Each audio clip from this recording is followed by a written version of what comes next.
Welcome to today's podcast. We're diving into a topic that's crucial for everyone: heart attacks, their symptoms, and causes. Absolutely. Heart attacks often sound scary, but understanding them is the first step to prevention. So, what exactly is a heart attack?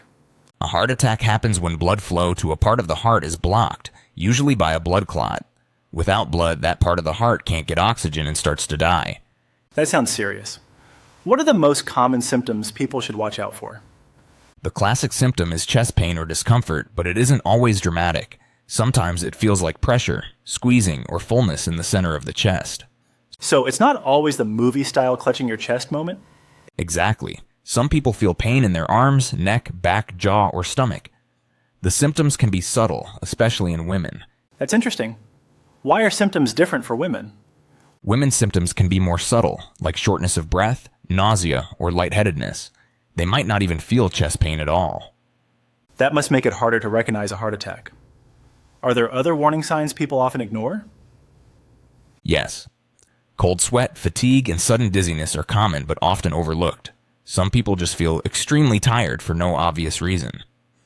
That reminds me of those days when you're exhausted, but you blame it on work. It's easy to brush off, isn't it?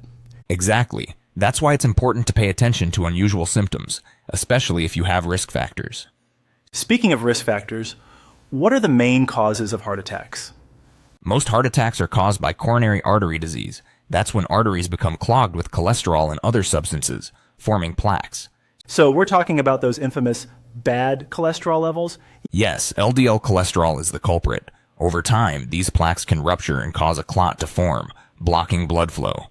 Are there other causes besides clogged arteries? Rarely, a heart attack can happen from a spasm of an artery, cutting off blood flow, but that's less common. I've heard stress can play a role. Is that true? Chronic stress can contribute to risk factors like high blood pressure and unhealthy habits, which in turn raise the risk of a heart attack. So if someone's under constant stress, grabs fast food, and skips the gym, they're raising their risk? Exactly. It's like a domino effect. One unhealthy habit leads to another, increasing risk over time. What about family history? Does that play a role? Absolutely. Genetics matter. If your parents had heart disease, your risk is higher, even if you live a healthy lifestyle. That's a little unfair, isn't it? But I guess it means we should be even more careful. Right. You can't change your genes, but you can control other factors, like diet, exercise, and not smoking. Smoking seems to come up in every health discussion. How does it affect the heart? Smoking damages the lining of arteries, making it easier for plaques to form. It also reduces oxygen in the blood, making the heart work harder. So quitting smoking is a must for heart health. What about other lifestyle changes? Eating a balanced diet, regular physical activity, maintaining a healthy weight, and controlling blood pressure are all vital. Sounds like the usual advice, but it really makes a difference here. Definitely.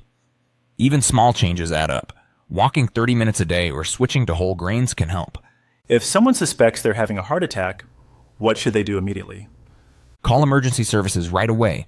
Don't try to drive yourself. The faster you get treatment, the better the outcome. Is there anything they can do while waiting for help? If advised, they can chew an aspirin, which helps thin the blood. But getting professional help is the priority. I've heard stories of people ignoring symptoms and hoping they'll go away. That's risky, isn't it? Extremely. Every minute counts. The longer you wait, the more damage occurs to the heart muscle. Are there any myths about heart attacks that people still believe? A common myth is that only older men have heart attacks. In reality, they can happen to anyone, including younger adults and women. That's a wake-up call. So, prevention is key for everyone, not just for people over a certain age.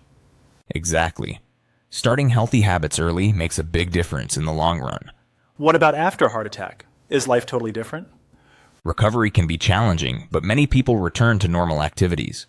Cardiac rehab programs help with recovery and prevention. That's reassuring. It's not the end, but a new beginning for healthier living. Absolutely. It's a chance to make positive changes and reduce future risk. To wrap things up, what's the one thing you hope listeners remember about heart attacks?